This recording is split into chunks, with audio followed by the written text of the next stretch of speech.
Uh,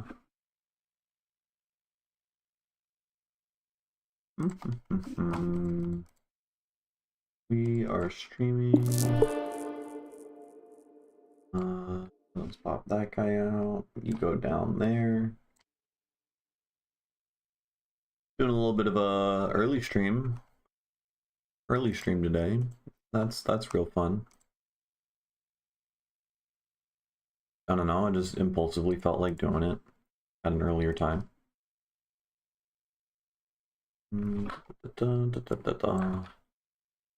Pinging everyone.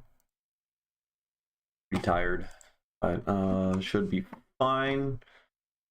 And then I'm gonna work on this song, which I feel like in the very beginning comes on very suddenly. So we're gonna hit it. We're gonna hit it with one of these. Oh.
don't know about how I feel about much of any of this.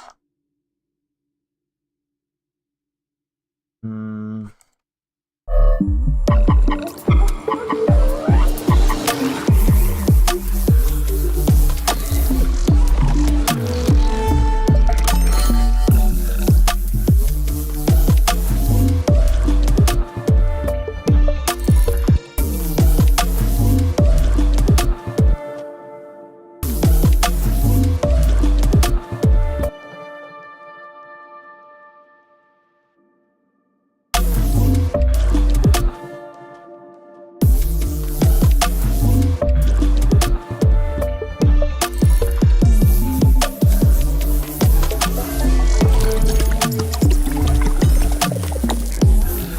Yeah, that's how I'm also similarly feeling. Basically, I don't know. I'm slipping, I'm slacking. I don't really feel motivated at all to work on anything. Kind of want to just like end the stream like immediately, even though I'm doing it for 5 minutes. But I gotta power through that. Gotta fight against it. Gotta do it every day. Discipline is the thing. It's the way it works. I need a haircut so fucking bad. It's getting really bad. Like really quickly out of nowhere. So I probably should have done that already, but it is what it is. I don't know how I feel about this breakdown and then this bit. And then we kind of just go immediately into an outro. It's all questionable, the whole thing.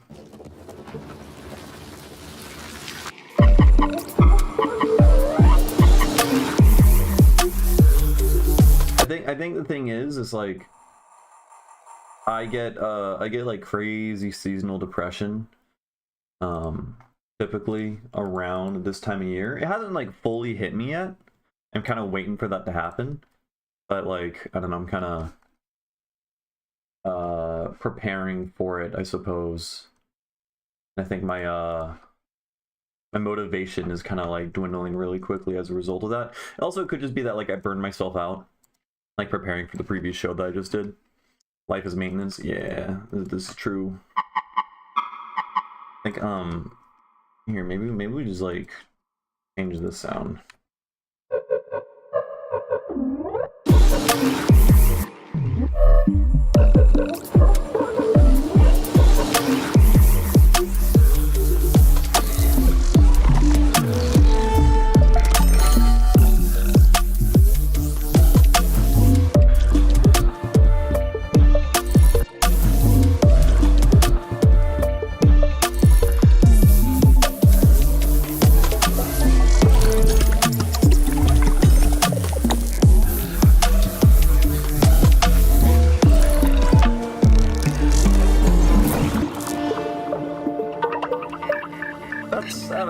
That's an outro. We can keep that as an outro. That's fine. I don't really want to work on this song though, at least. We can switch to a different song. I think structurally that's fine. Because before I had these, we had 4 groups of 8 or whatever, right? We had 4 groups of 8 and then a breakdown, right? So there's intro, 8, 8, 8, 8, breakdown, and then there's another 4 groups, and that felt like way too long and I got tired of it. So I think 4 groups of 8, breakdown, build up, and then just two groups, and then outro. I think that's the move. It's just gonna be a matter of like transitioning in and out of all the sections. I don't know. Yeah, let's switch to a different song. This one's feeling, I don't know what to do with it. I'm grumpy right now, so let's not work on songs that are difficult to work on when I'm grumpy, I guess. I don't know. But yeah, on other news, I've been learning more about fucking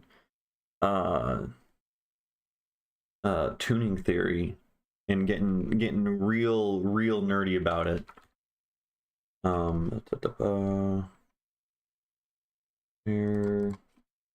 Where's this thing? I'm learning about the projective tuning space map. which is kind of nutty. It's kind of nutty. It looks kind of like gibberish, but spent like an hour last night just like reading about it and how it works, and how everything works, and how you can like it's like a 3D projection, but like smashed into 2 dimensions, and you can map out temperaments located on it. So this is 12 notes per octave, and then there's going to be a line drawn between 12 that also connects to 24 notes per octave that'll also connect to like 36, which is down here, and so on and so forth. So like all sorts of like supersets and subsets will end up being mapped and found on certain lines, as well as other temperaments that map out different commas. So 19 is shown to also be on this line, as is like pretty much anything that's like similarly that tempers out the same types of commas. It's weird. It's more so like it's like a 3-dimensional thing, but condensed down onto a 2-dimensional plane, which is really weird to think about. So one way you think about it is, you know, if you have a 3D thing, right, is X, Y, and then there's going to be Z that's poking out. Think of it that this is X, this is Y, this is Z, and you're actually looking down like orthogonally, like directly at it. So this is the corner of the cube, and your perspective of where you're looking at it is all fucked. So you can see that this is actually a cube, right? Like depth perspective, and not just whatever shape this is, pentagram or some shit, octagon. I don't know. And so when you look at it like that, then you realize, oh shit, that this is a projection of 3D space into 2 dimensions. And the reason why you want it to be in 3D space is because this is a 5 limit just intonation map, such that you're trying to map out intervals that are between, that use the first 3 prime numbers. So I guess that's a lot of words that don't really like fucking mean anything. So one way to think about it is that where here we can just do new drawing. Cute. Basically, you have your interval, right? You got 1 over 1. This is your tonic, right? You can multiply this by 2, so we can go up here, and then this would be 2. This is 1, right? 2 and 1. Let's say if you multiply by 3, or you could also go down. Why is this best displayed in 3D? I just said it. Yeah, you can also go down by 2, and that divides, right? So the y-axis is 2, right? And then we could say the x-axis is 3, right? So this will be 3 over here, and then this will be 6 right here, and then this can be 3 over 2, and then this will be 2 divided by 3, and this will be 1 divided by 3, this will be 1 divided by 6, and so on, right?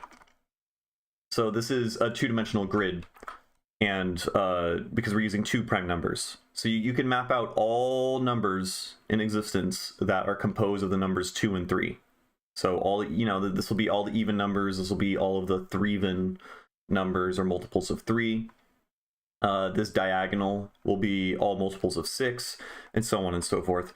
If you want to start introducing multiples of 5, then you need 3 dimensions, right? So you think about it, you got the 2 axis where you multiply by 2, you got the 3 axis, and then you got right here, this will be the 5 axis. And so the way that you're actually looking at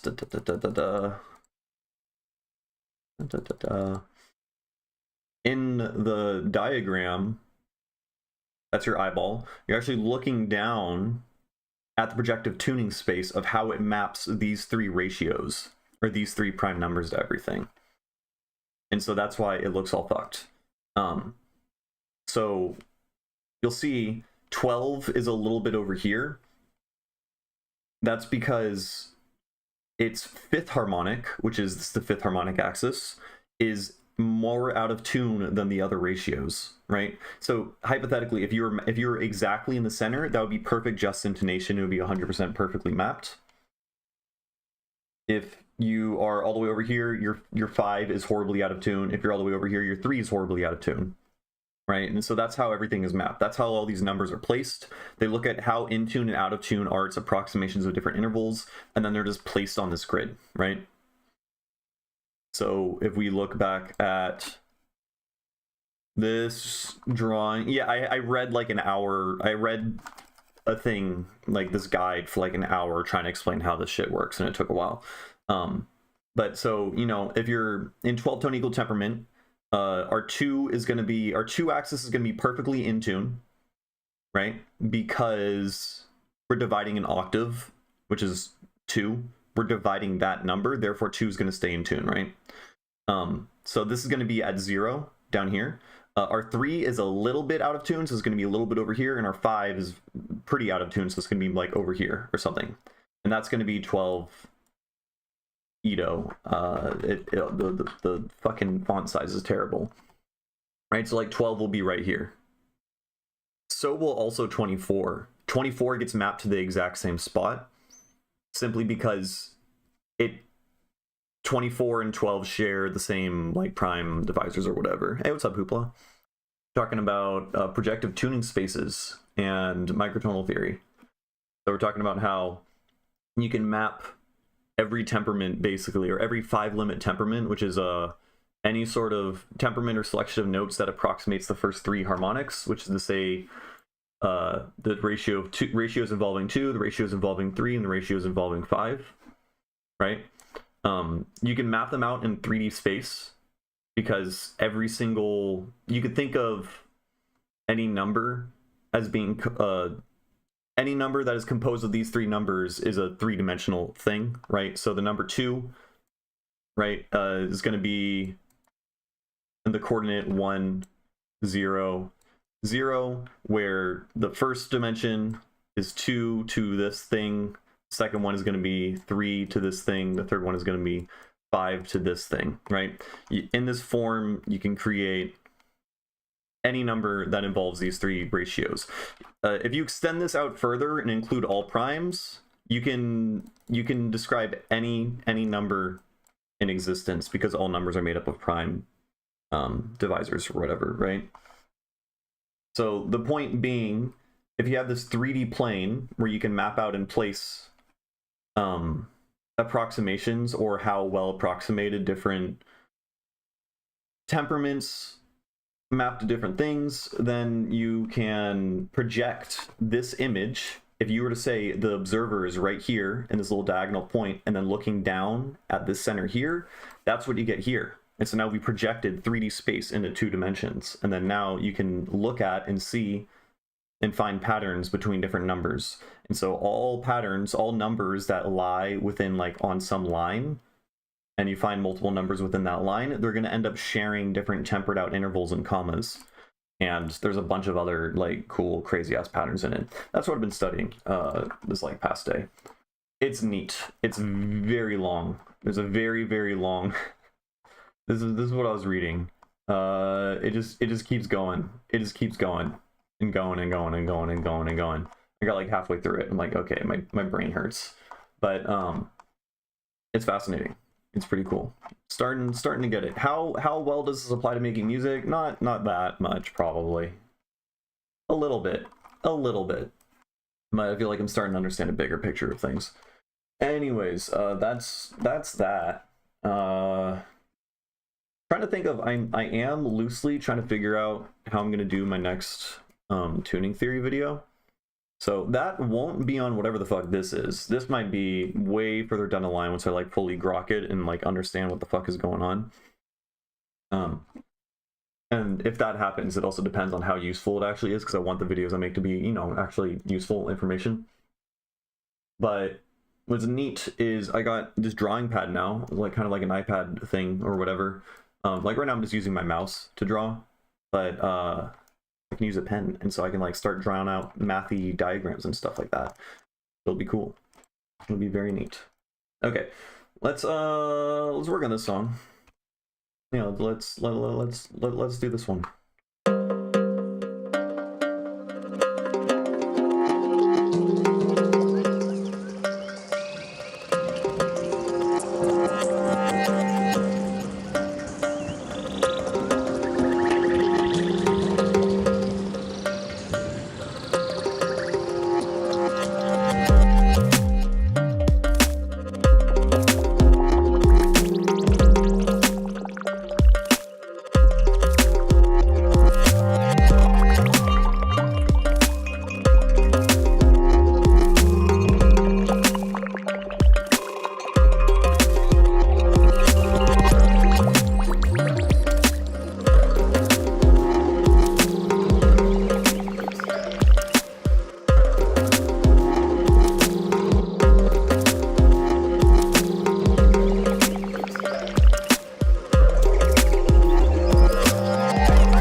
hearing is like extra sensitive right now because I woke up. Does this happen with y'all where earlier in the day your ears are way more sensitive to higher frequency stuff? Like very innocuous sounds can be like extremely painful and really frustrating. Like particularly in the first few hours after I wake up. Like I probably shouldn't be mixing down now that I come to think of it. Probably. It's like, what is it, misophonia? It's not like, kind of like that. No. Misophonia is, yeah, when like people chewing chips makes you want to kill yourself or something. What is it called when just like extreme sensitivity to sound in the mornings? Hyperacusis. Well, hyperacusis is the condition, but it being in the morning, I don't know if that's like a known specific thing. Makes sounds really good in your system. Good. Okay, that is good to hear. Yeah, I played this out at a show. Well, where where I was playing, where I was performing, was like sandwiched right in between the speakers and the sound system, and everything was just so ungodly loud. And when I played the song, like I was just suffering because like all the high frequency shit, it was so fucking painful. And I had earplugs in and everything, and it just made me think, okay, this song probably is way too piercing. And at least right now, it feels too piercing. But again, I'm definitely more like sensitive to the sounds right now.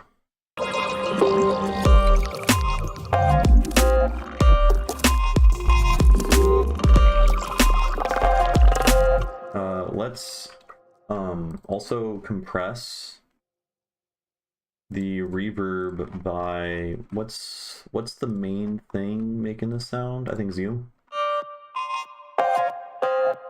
Yeah, 22.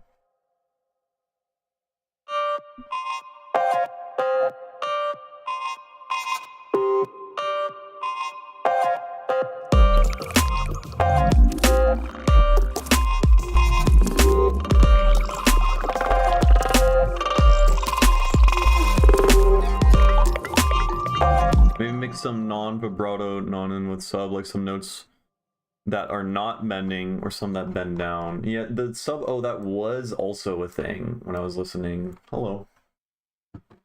Howdy. Look at this one. Look at her. Yeah, I remember realizing some of the sub notes are like way too punchy in how they like come in dynamically and pitch bend in.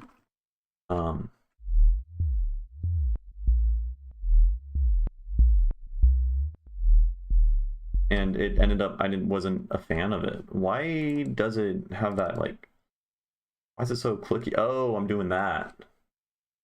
I'm literally doing that. Okay.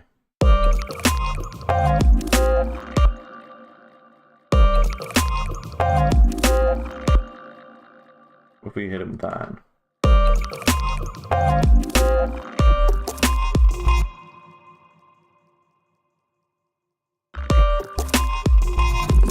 Oh.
The other thing I think is the drum fills are I'm like filtering the shit out of them and then putting, I don't know, they don't like stand out in the mix much, but that's obviously the result of me like filtering them a lot.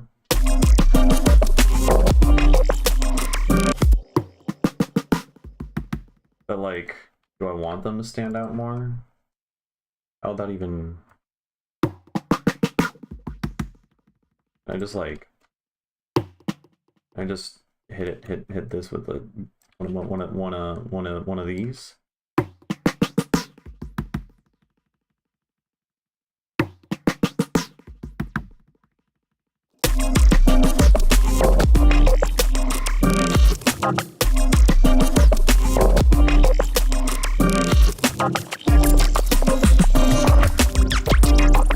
I mean, honestly, that's just being boosted. Kind of good.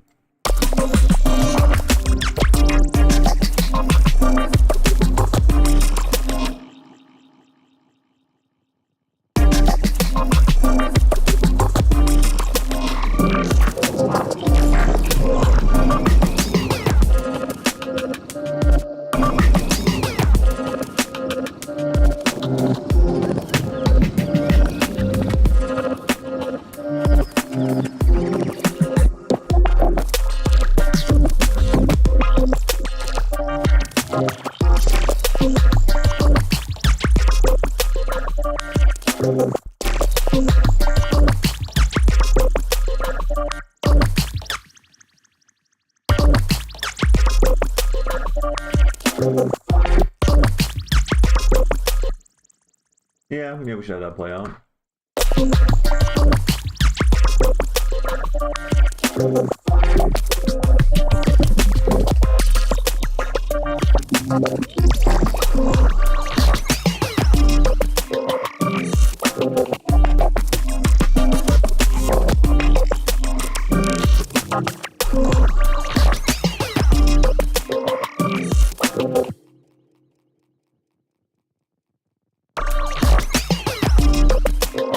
Hey, howdy. How you doing, alien? Zor, alien? I still don't know what I want to call you.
Okay, that's sounding pretty good.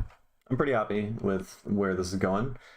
Yeah, no, definitely a million times improvement on the last drop. I was stuck. I've had the song for like a couple years now. Yeah, 2 years in 3 days. I started the song 2 years ago. Wow, where the fuck did the time go, man? That's not cool. And the whole song was good, with the exception of the last section, was just like kind of just super busy, and I don't know, it was just not compelling. And I just kept trying to make that last section work over and over and over again, and then finally had the realization that it needed to just go, and so I scrapped it and then made this new section over here, which is a billion times better. I think that's something that holds back my music a lot, is committing to bad ideas. I think that's something everyone probably does. Hey, PI, what's up? It's been a minute.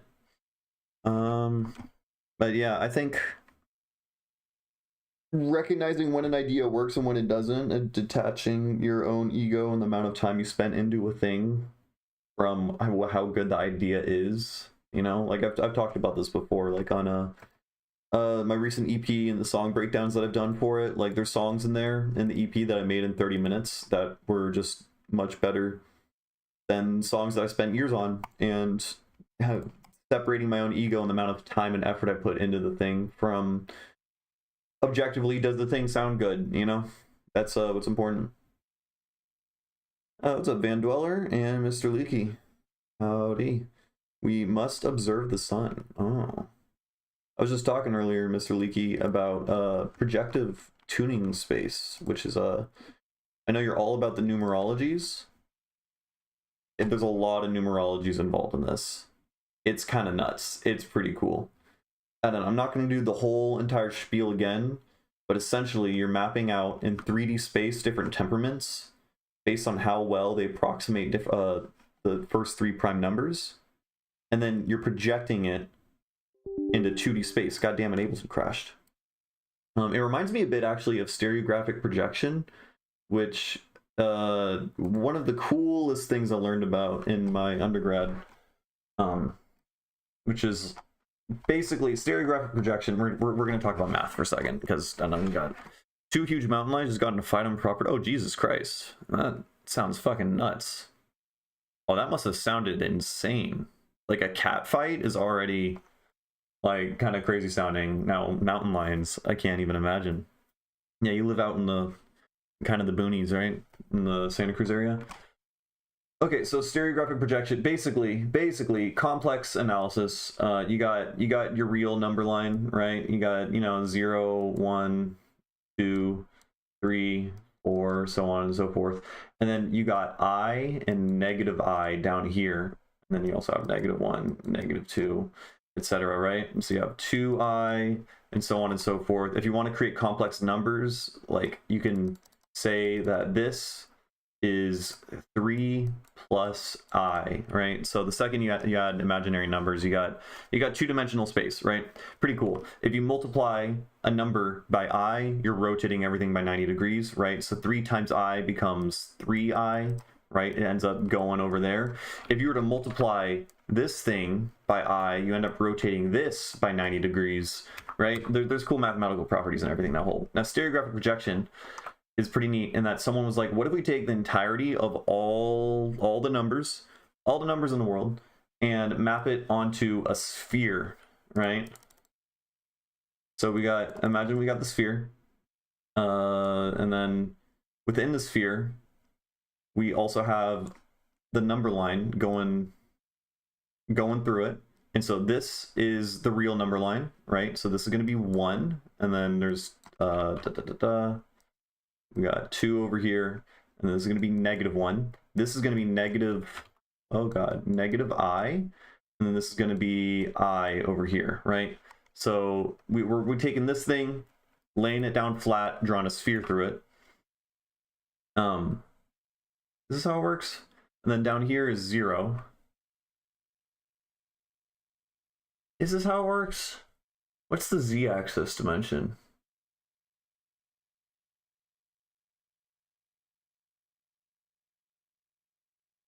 Now I'm getting confused. Okay. So the surface of the sphere. I gotta look it up now. God damn it! I'm forgetting what I learned in undergrad. Stereographic projection. Perspective projection, specific point on a sphere onto a plane. Right. So if you take any single point on the sphere and then draw a tangent line, like let's say there's a point right here, and we end up drawing a line tangent to the sphere, it'll end up going through the axis at some particular point, right? So the point tangent to this point here, where it's completely horizontal, goes directly through 1. There's going to be another point right here that tangent to that goes through 2. And then there's going to be another point here. The tangent to that goes to 3. And then as you get closer and closer and closer to the top of the entire sphere, the tangent to this line doesn't ever touch anything, right? It's infinite, essentially. So as you get really, really close to the top of the sphere and you're drawing different tangent lines, this is going to get to larger and larger and larger numbers, right? So this will be, you know, some big number over here, and it gets bigger and bigger and bigger. Now, the interesting bit here is you can map all numbers, all real numbers, onto the sphere. When did it become math class? Ableton crashed, and so I just felt like talking about numbers. So you can map basically all positive numbers are going to be, all the positive numbers are going to be on this segment over here up to the top of the sphere. Let's draw a line through the top, right? All positive real numbers can go over here. All negative real numbers can be mapped on this part of the sphere. And you'll notice that it goes all the way around, right? This goes to infinity. This also goes to infinity. Negative infinity and infinity are the same thing, right? They're really the same thing. The z-axis is like a tool that we use to project a tangent line on the sphere that maps to a point in the complex plane. So we're projecting, what we're doing is we're projecting the infinite complex plane onto a unit sphere, essentially, right? So this is like, this point is 0. This point gets projected down to the bottom of the sphere. This point, which is 1, gets projected onto this, whatever, the horizontal side part of the sphere. It's a hypothetical axis. Yeah, or the sphere is like hypothetical. This point 2 gets projected onto the tangent line of the surface of the sphere that goes through the point 2, right? With no values. Well, this maps to everything, right? So 1 goes here, 0 goes here, negative I goes here, or yeah, negative I goes here, negative 1 goes here, I goes here, 2 goes here, 3 goes here, and then it gets exponentially bigger and bigger and bigger as you go to the top, and then it goes to infinity here, right? And then it wraps around. So this is a way that you can smoothly project and show that negative infinity goes to infinity, right? And if you were to draw a line, let's say you have a function that is a line, right? This line here turns into a circle that goes around the surface of the sphere that wraps around. This goes to infinity. This goes to negative infinity, and negative infinity and infinity are the same thing. This is actually a circle when you project it in onto a sphere, right? The line connects. They just both go to infinity, and it's fucking neat. And so the way that you notice, like, you can graph different functions and have them project onto the sphere, you'll notice, I don't know, interesting patterns in how they connect around and loop through infinity or whatever. Wouldn't the connecting lines theoretically represent a 4DW axis? No, there's only 3. We're projecting 2 dimensions onto 3, essentially. We're projecting infinite space in 2 dimensions into a finite amount of space in 3 dimensions, right? We have a unit sphere. It's only with simple coordinates, and you can map everything. The only thing that you cannot map is there's a little hole at the very, very tippy top, because this gets mapped to infinity. And infinity isn't like a clean number, right? It's kind of like an asymptote in you know, in like pre-calculus, calculus. Where's 343 on the sphere? 343 would be like up here, and then we get mapped somewhere over here, wherever 343 is. I just remember learning about this in complex analysis, and it blown my fucking mind. In particular, the fact that line segments turn into, they turn into like circles or rings around the sphere or whatever. It's neat. And just the connection that, this goes to infinity, that goes to infinity. It's the same infinity. It loops around conceptually, I would conceptualize a circle or a sphere as finite because it's closed. Yeah, it's finite, but if you're,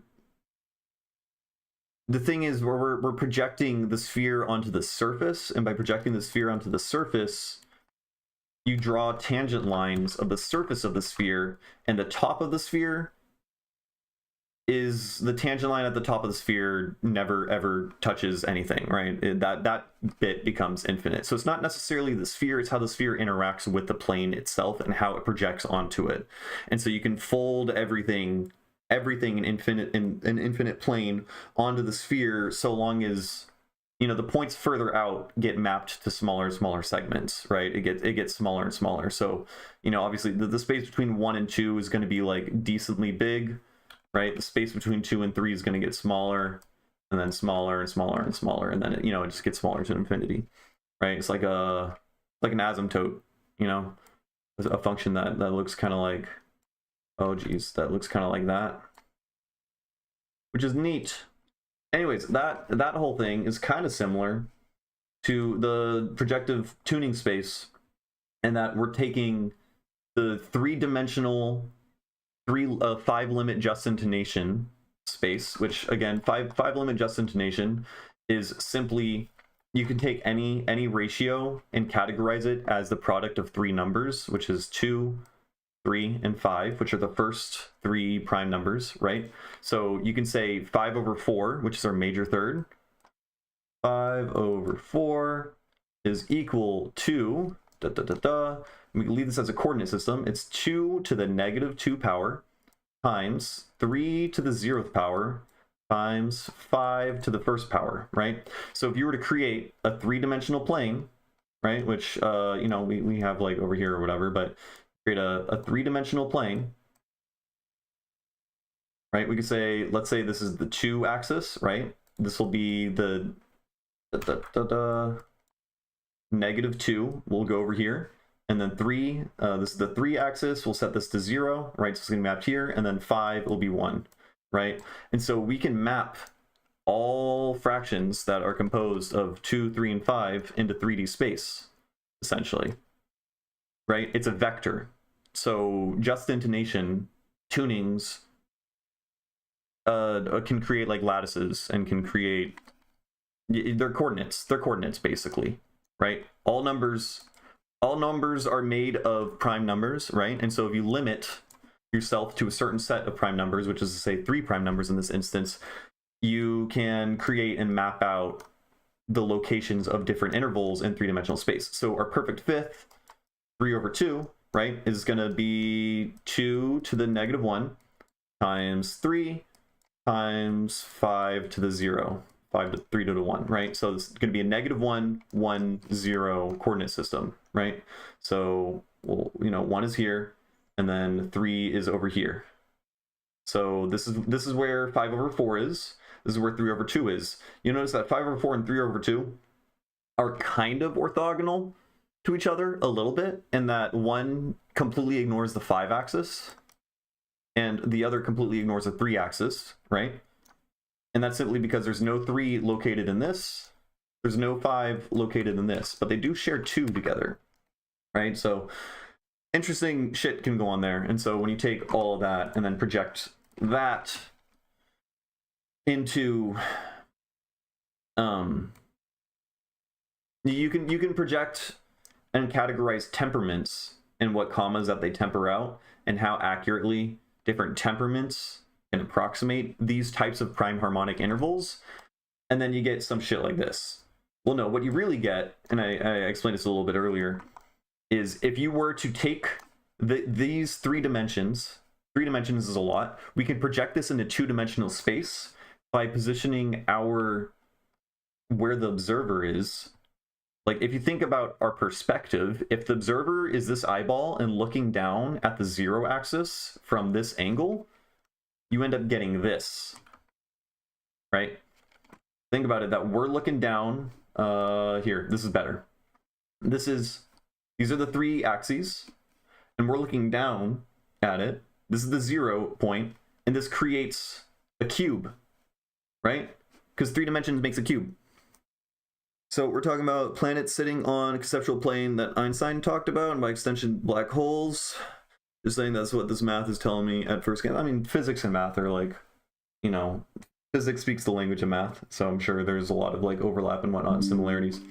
Anyways, that's why I was talking about stereographic projection, because it's just interesting in how 3 dimensions is hard for us to conceptualize, but we can project it down into 2 dimensions relatively easily with some caveats. Like notice that we don't have any negatives. We don't have the negative axis. We don't have the negative axis of 5 or the negative axis of 2 or the negative axis of 3. We've projected down the positive axes of the 3-dimensional space. So one of the 8 quadrants. Will this recording be available later? Yeah, unless I say something super, super embarrassing and then take the VOD down, which is like, that's like 1 out of like 10 live streams. So like you got a 90% chance that this VOD will stay up. Though I wouldn't say that like my explanations are that great. If you're really interested, well, actually, if you're really interested, you should go to this page and read these chapters. It'll take you a long time. Each of these is like gonna take you like a couple hours probably. But it's super interesting. It's super fascinating stuff. And this will basically prime you and teach you the fundamental basics of all the mathematics and all the interesting shit that goes on in macrotonal tuning theory. It definitely goes a little bit further into the math domain than it does in the music domain. I would say if you want to just know what you need to know to understand temperaments from a musical perspective, just these 2 chapters are useful. But now I'm starting to get more into the mathy stuff because I don't know, I like math. Math is cool. Sure, there's an MIT class on it somewhere. On tuning theory, I don't know, but like I feel like this would be an amazing like college course. Like this thing here is practically like a college course, and they walk you through the maths and everything involved. You don't need to have a math degree to understand anything. There's like a little bit of like linear algebra involved, but it's very basic, and they explain exactly how it all works before they do it. So like you could, as long as you have like a basic algebra education, you could follow along and figure it out. But yeah, this shit's fascinating. This is what made all the tuning theory stuff like really click in my head. What's the most embarrassing thing I ever said? It would be too embarrassing for me to say. If I said it, then the stream would have to go down. I would have to kill you all. You wouldn't be able to leave.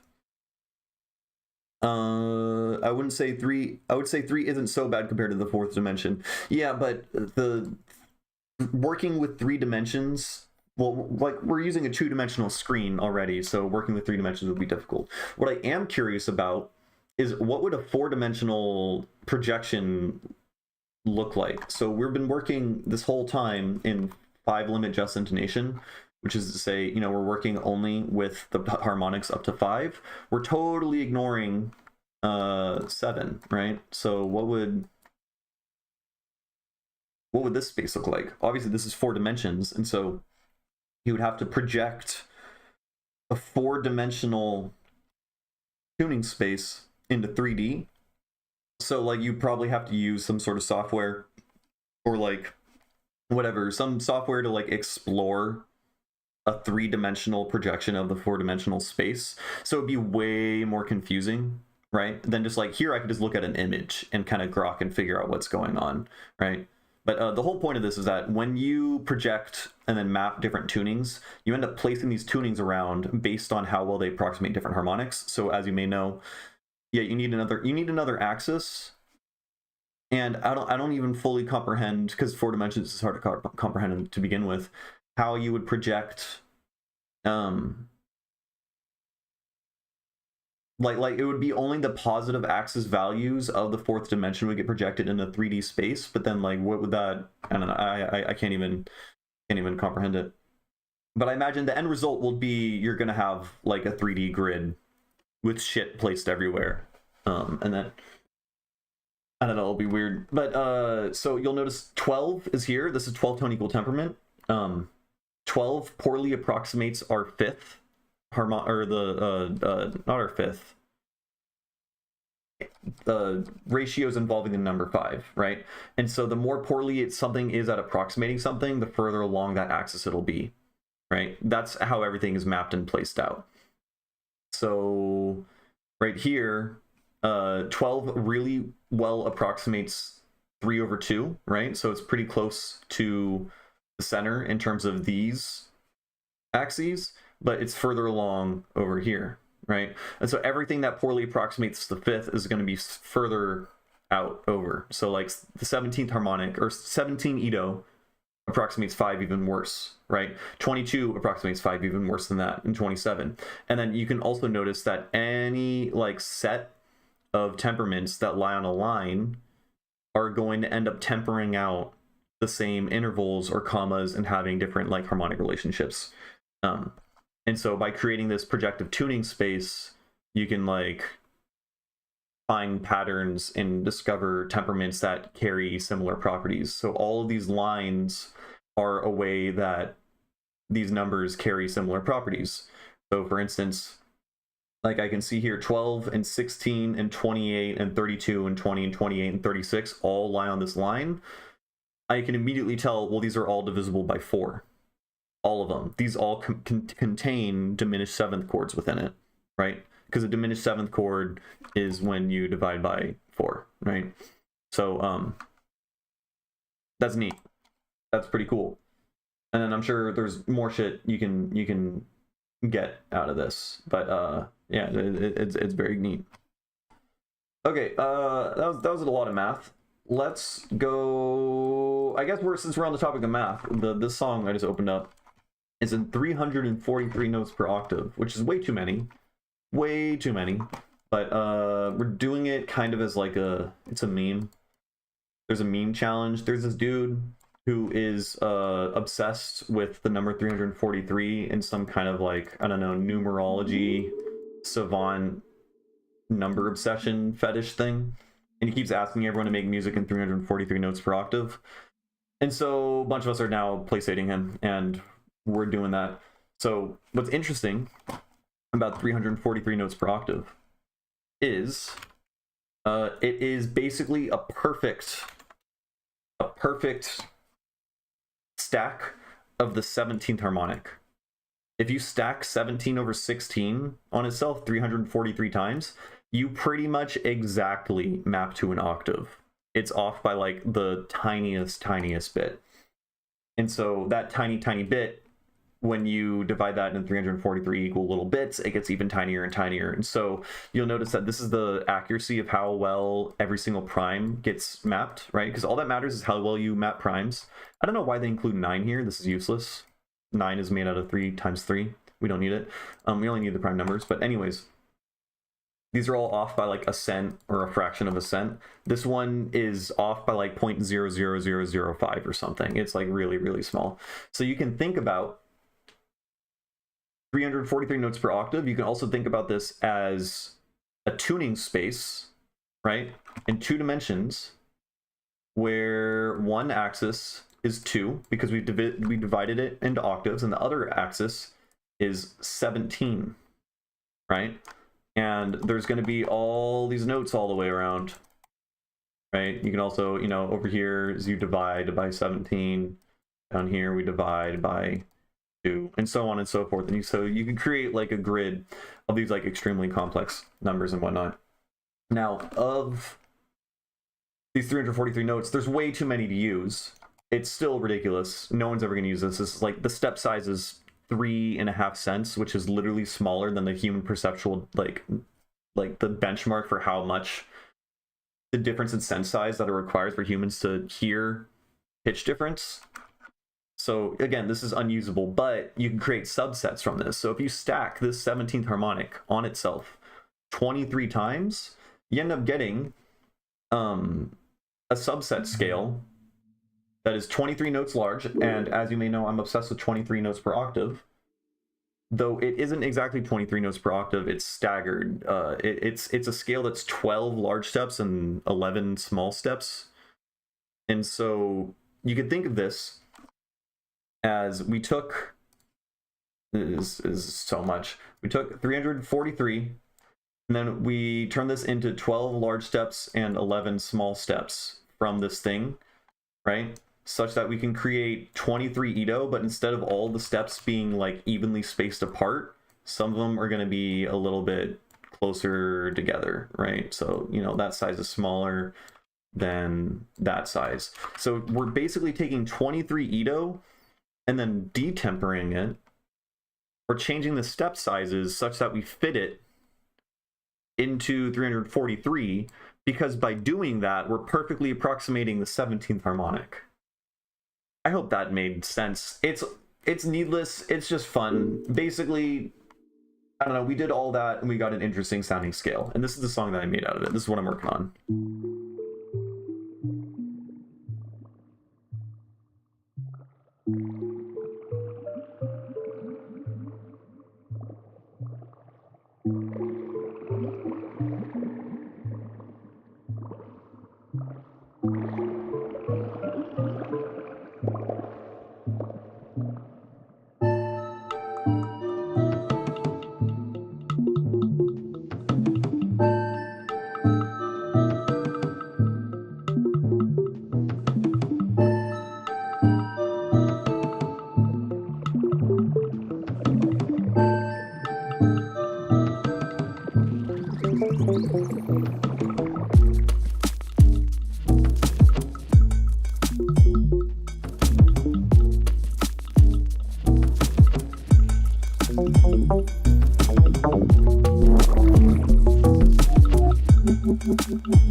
How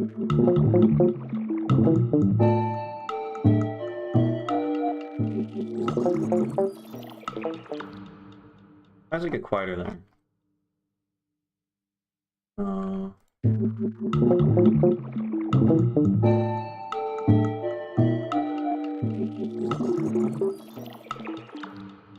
Why does it get so quiet? Oh. I changed the width. Where does the volume difference come from, man? Oh, I see.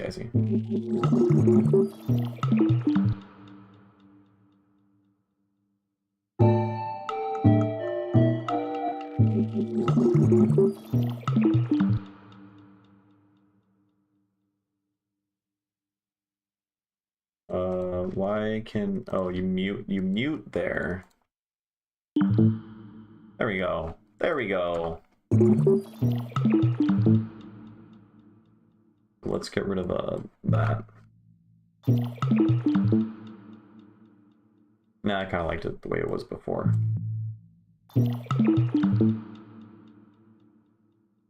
And then let's get rid of the riser right there.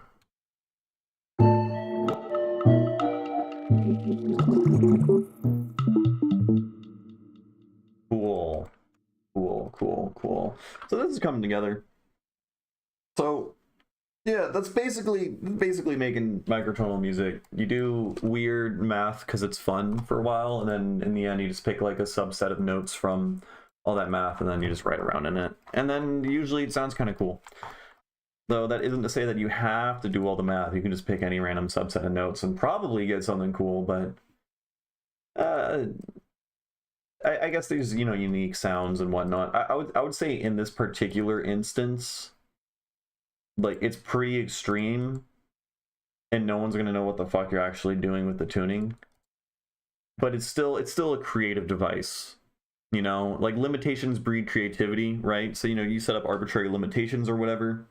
You decide, I'm gonna try to write within this obscenely large number of notes, and then you have to end up like solving a problem. You have to like solve a puzzle kinda, and that puzzle is, how do I select a subset of these notes that can accomplish something interesting? And so you dive into it, you do a little bit of math or whatever, and then you come out of it with a motive or inspiration or whatever, and then you got something that sounds kind of fucking neat.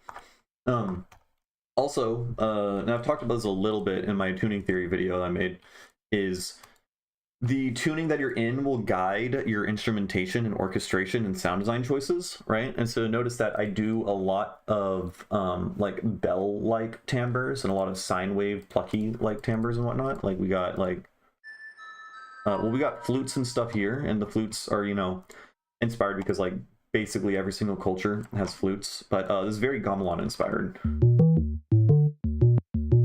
Right, so we got like stuff like that. Where's the really fast, rapid stuff? These guys here, yeah. So like, well, that sounds like a TR-303 acid bass. It also sounds kind of like a gong that is used in like gamelan music. And the way that they play, like in gamelan, they tend to play shit like really, really fast. So let me see if I have any gamelan stuff in my recent likes, in my recent videos. Not really. Gamelan. Yeah, don't remember. Well, this might be a good example, actually.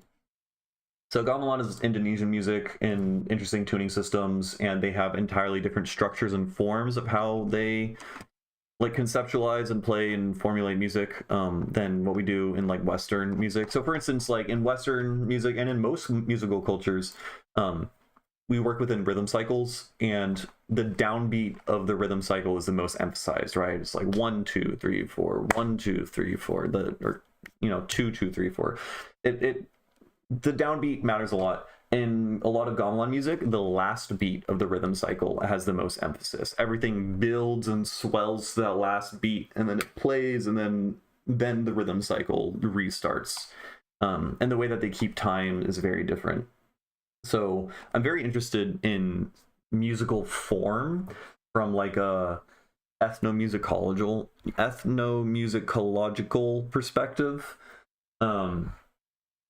because that shit's fascinating. Like, sure, you can make stuff in weird tunings, you can make stuff in weird time signatures, but what more arbitrary and culturally informed aesthetics are there and rules that work within musical traditions that we have to that you can abide by or have to abide by in different cultures, right? So like in tabla, for instance, or you think about Indian classical music, right? Like they have, instead of scales and modes, they have ragas, right? And what is a raga?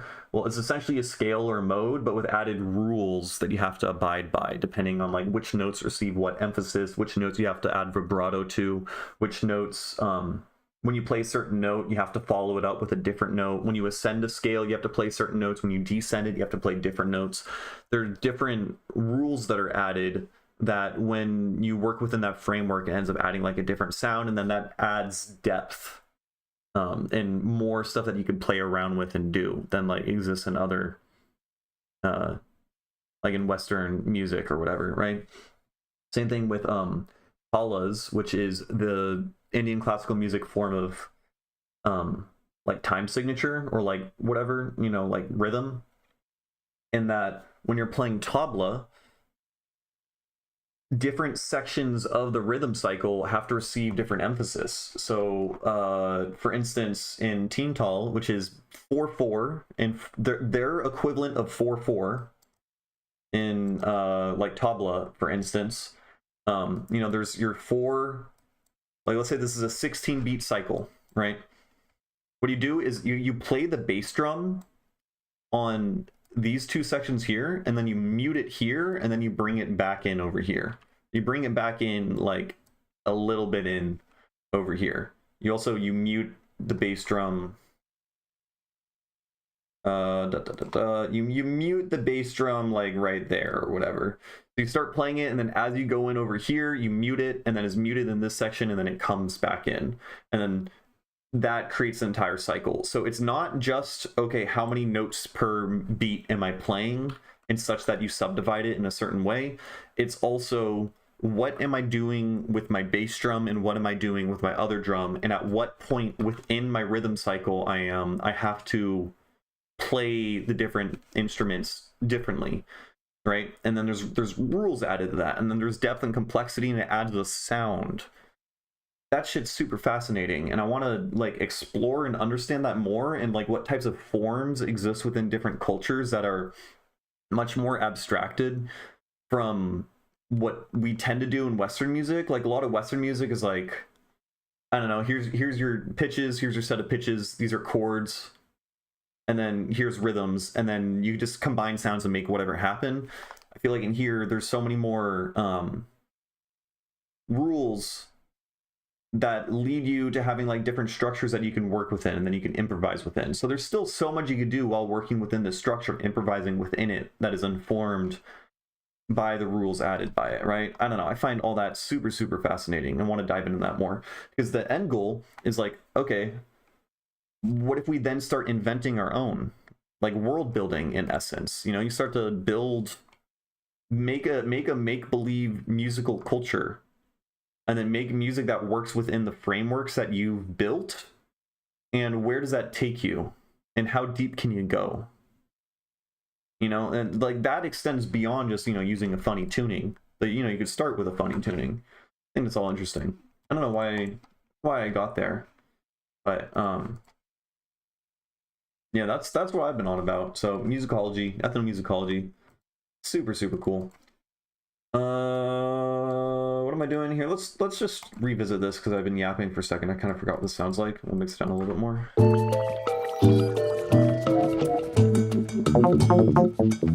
Oh, I remember why I started yapping.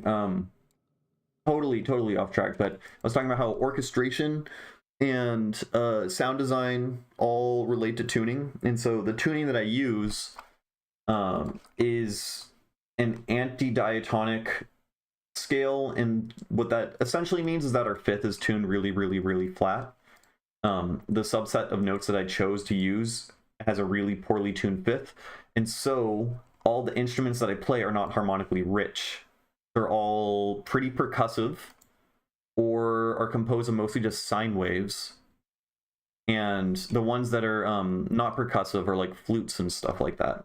And those types of timbres you can get away with a lot more. So I start by choosing a tuning. I decided I'm kind of inspired by gamelan, so I like chose a scale that exists in gamelan, and then I use instruments and synths that work well with that tuning, because otherwise if I use like saw waves it wouldn't sound as good, right? If you're playing like fucking super saws and you're trying to make stuff sound like flume, but you're playing in a tuning that is, you know, not at all in tune with the harmonic series, is going to sound like ass. So once you make a couple creative decisions regarding, you know, like we did all this math and stuff earlier about figuring out like what type of tuning or whatever we want to play in, that'll inform also what type of instruments that you play, and, you know, how many instruments play at a time. And eventually the song just like writes itself.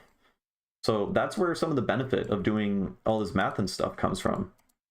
You know, it's not just needless. It's not like we're doing math and then completely divorced with that. Like we do that and then we make a decision on what kind of music we want to make, and then we make music.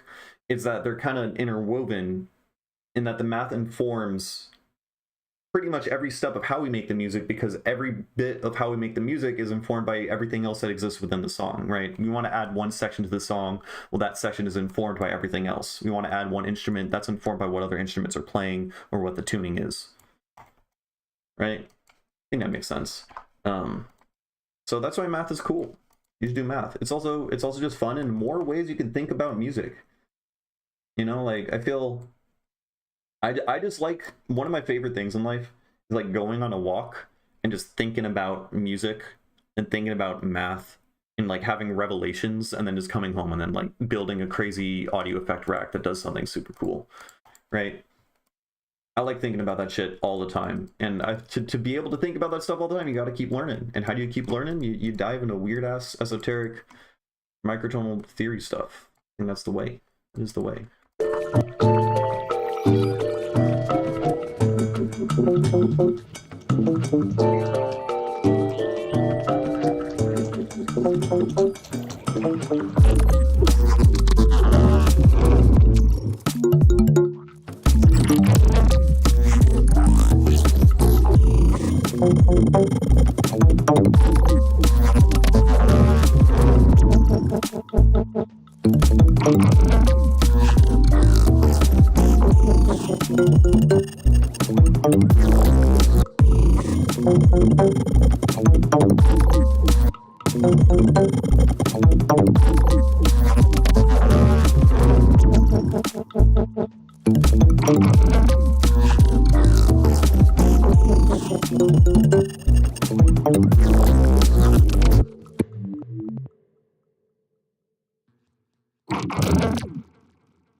How do I want to do that?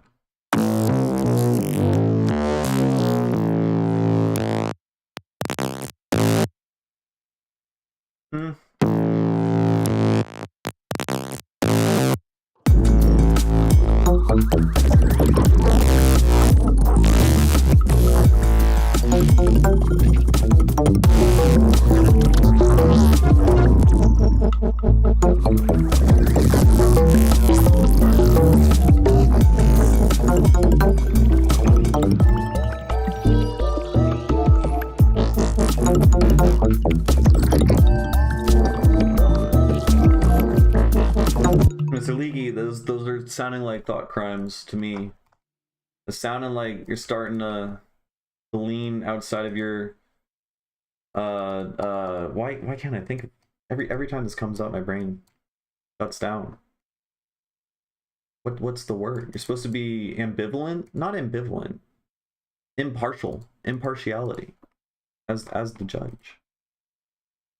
Now I'm not saying that you've been not impartial, but it sounds like you're starting to lean that way, so you better watch yourself.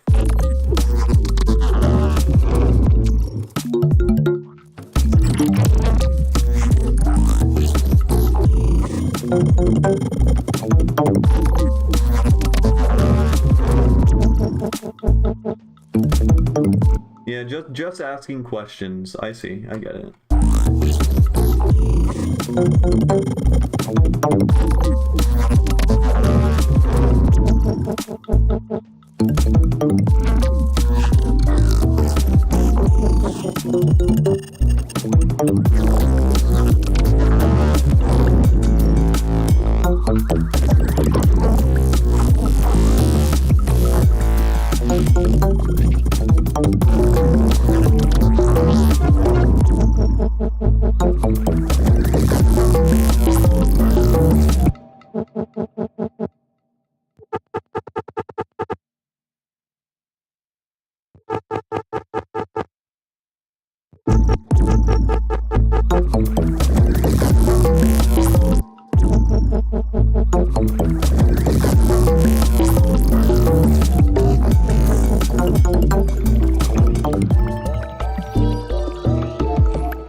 Okay, that's an improvement, I think, probably.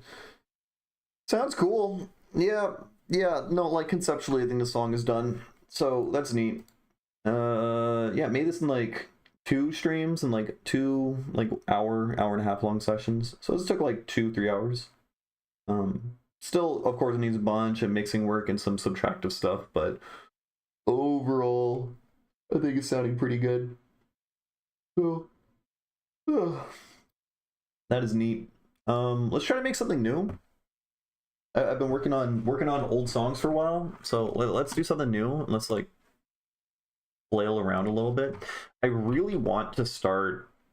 I want to start getting good at. I want to do 21 Ito, right?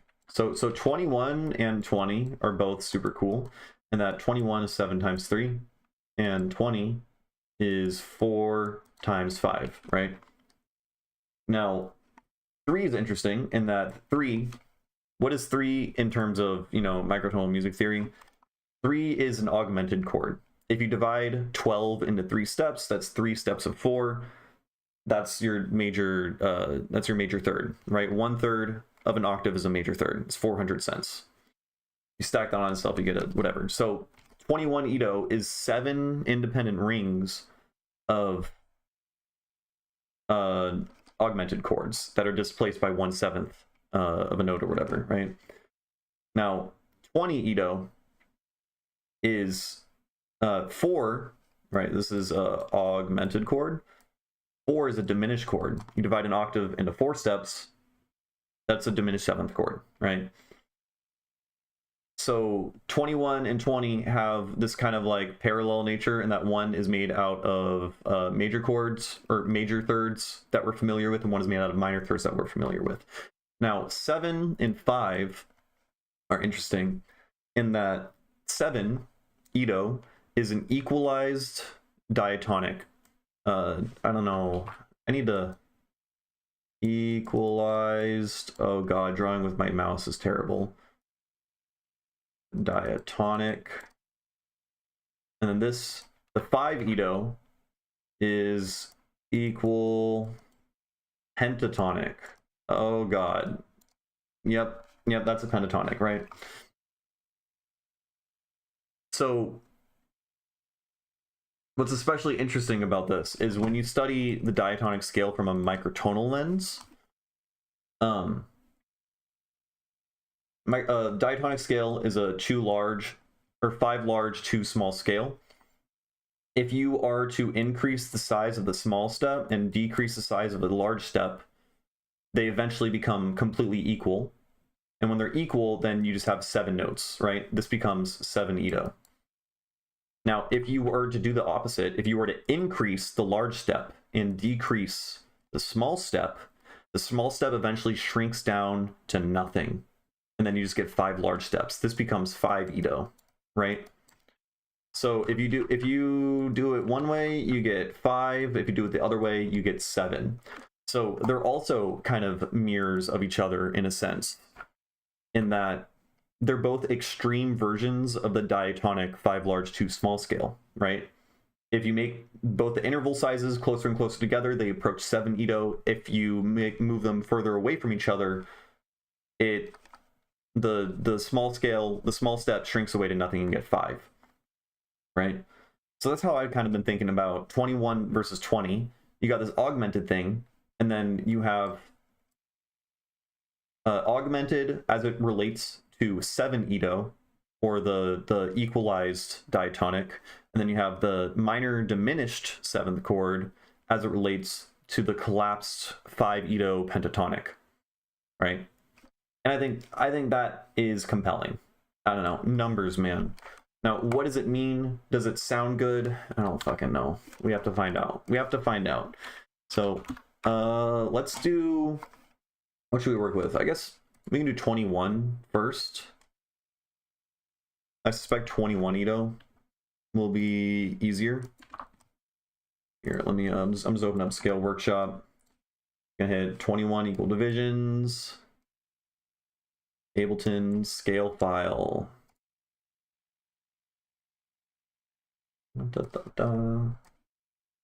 Then let's open up ZenWiki. Let's check out 21 Ito. Right, we're learning. We're learning right now.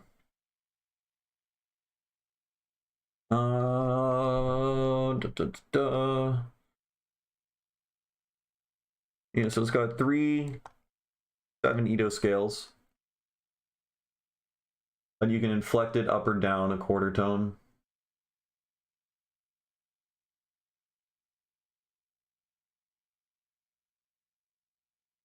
Oh, our 7th harmonic is kind of accurate. That's cool. That's actually pretty cool. So what happens if we stack that 17th, the 7th harmonic on itself over and over again?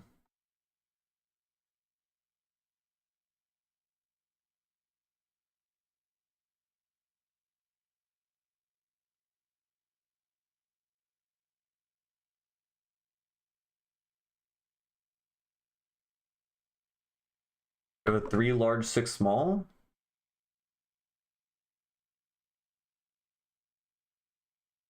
Maybe? Am I right? Am I wrong?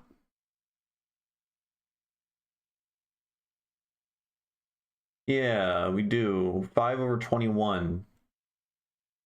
So let's see the 5th step. Pretty close to 7 over 6. What is 7 over 6 exactly? 7 over 6 is 266.8 cents. That is not that close. That is not that close. Well, our 7 over 4... 7 over 4, or 8 over 7.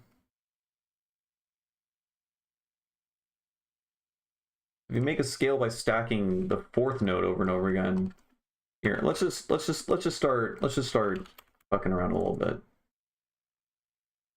Is it approximate Habujan? I don't think this one does, but perhaps 20 Ito does. 4, so this is 8/7. This is what this approximates decently. So we could stack this on itself over and over and over again. 1, 2, 3, 4, 5, 6, 7. We have a 6 large, 1 small scale.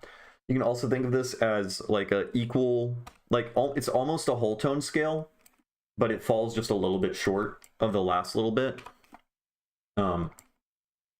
And each of these step sizes is pretty close to 8/7, which is kind of cool. 7 limit.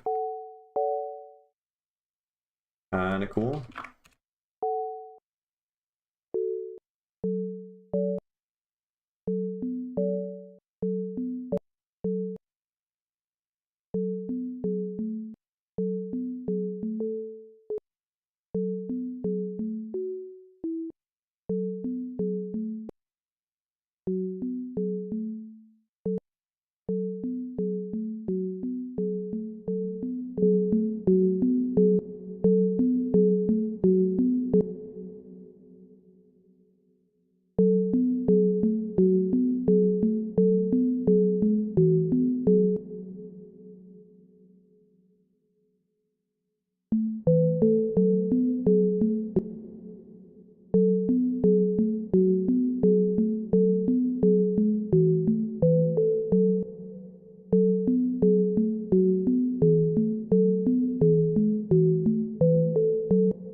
Kind of cool.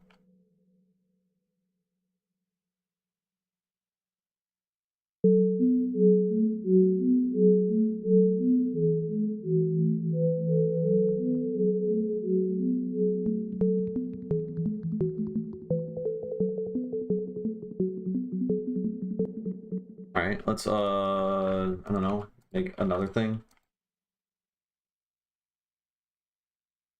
And then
Okay, so we gotta create time there. Duplicate that. Breakdown. That's to drop you down an octave, right?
Where's the sub?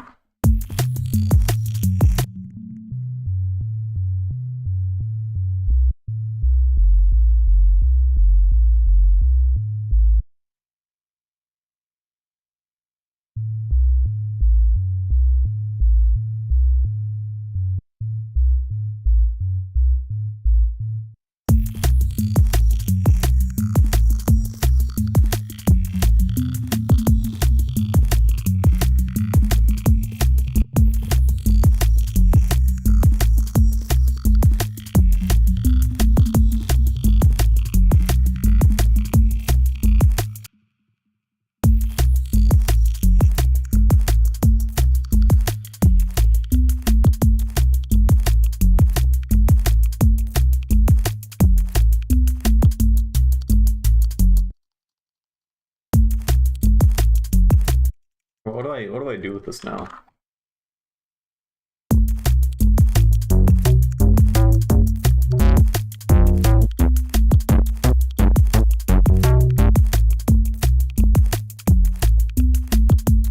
I don't know what to do with this now, honestly. Okay, it's a shitty drum and bass drop. Right.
else do we want to add?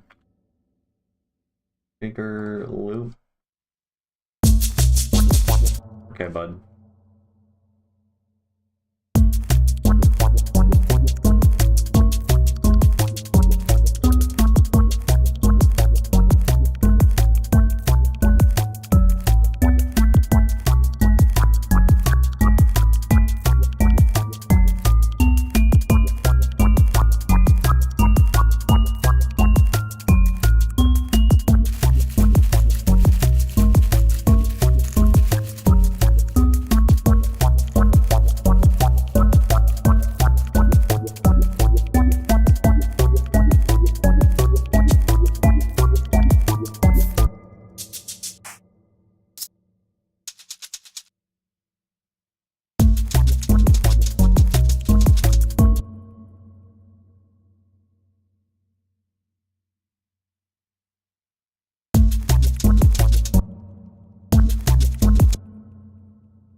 like kind of good. It's kind of good, I think.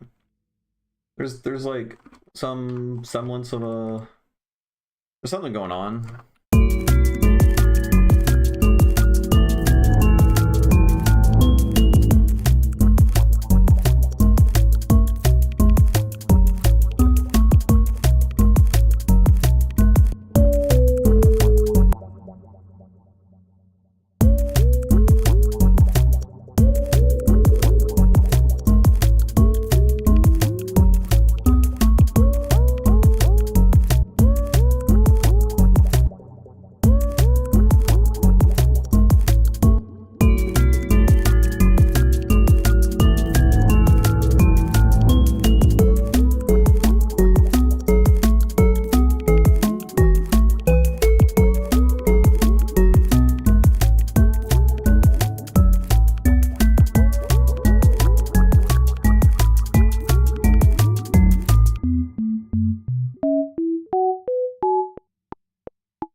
I do remember this.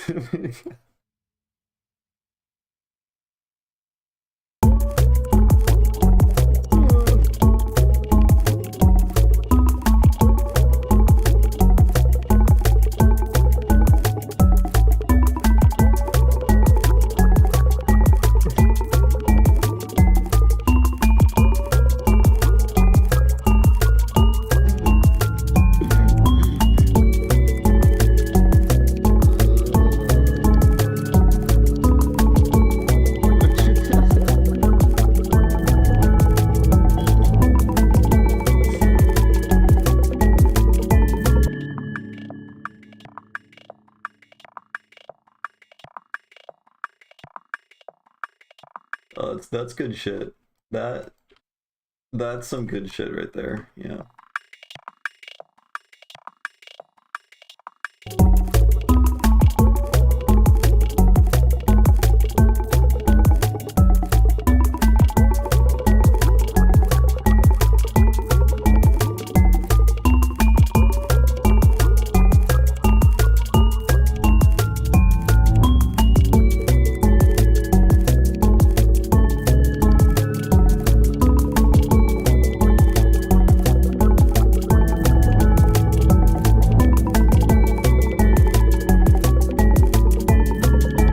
It's kind of boring. I don't know.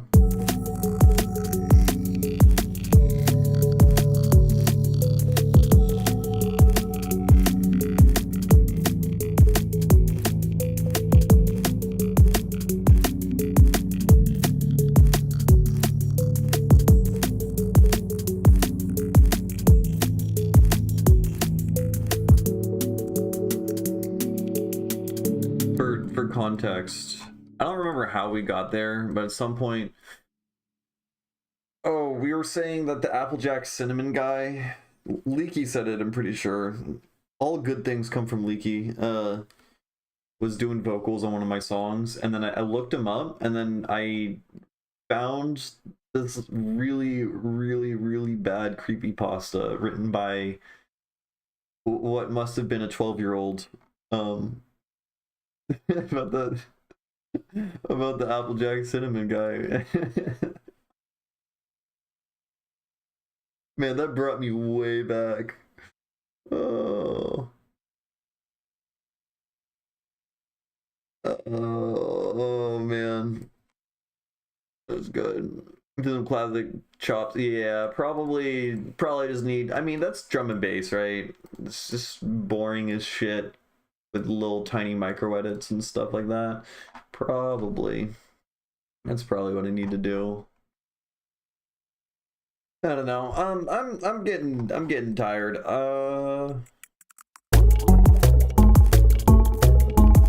Maybe we just let's just get a think break.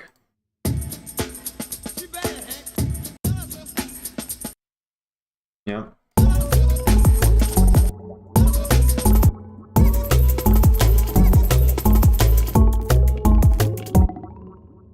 We're just cheating. Don't mind me.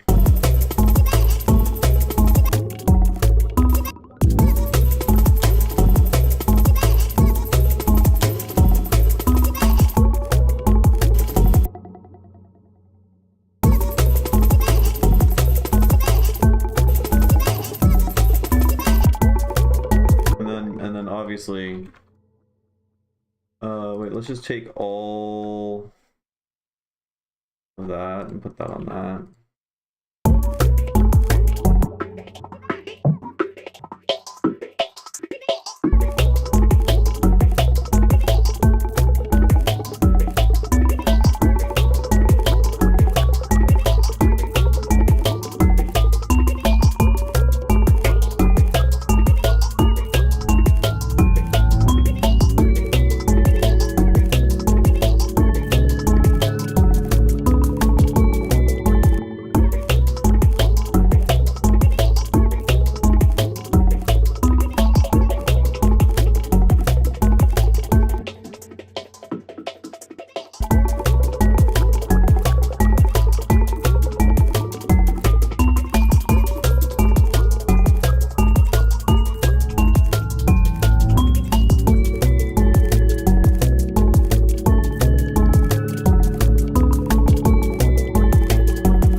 Drum and bass, man. I don't know.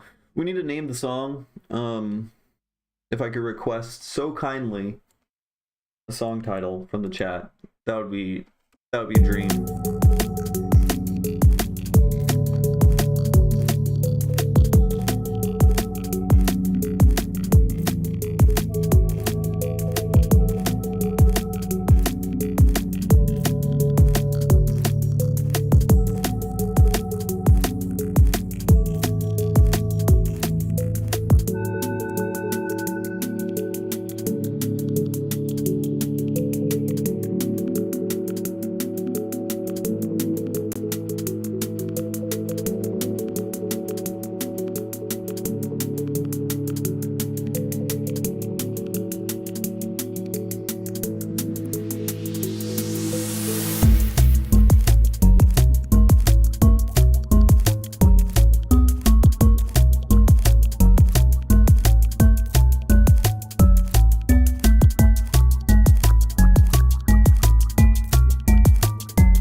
Yeah, it's I mean, it's drum and bass. It's boring.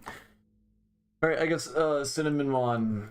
Cinnamon Mon is the name. 25, 10, 23. Cinnamon Mon 21. Edo drum and bass. Okay, we did it. We done did the thing. Look at that cat. Look at that cat. She's so cute. Oh my god. Yeah, all right. I'm done streaming. Was a hoot. Got to talk about mathematics. How fun was that? Very fun. Yeah, I'll probably be back again tomorrow. You know the deal. Y'all know the deal. I gotta finish. I gotta work on finishing music. I think that's what I gotta do. But because I still want to release a song like next month or the month after. I want to release a single this winter. It needs to be done. It's got to be done. Got to work on it. Gotta capture the momentum of, I don't know, there's people listening to my music right now, so that's cool. I feel like I gotta keep making that happen by releasing more music. So gotta work on that. All right, I'm heading out. Thanks for watching, everyone.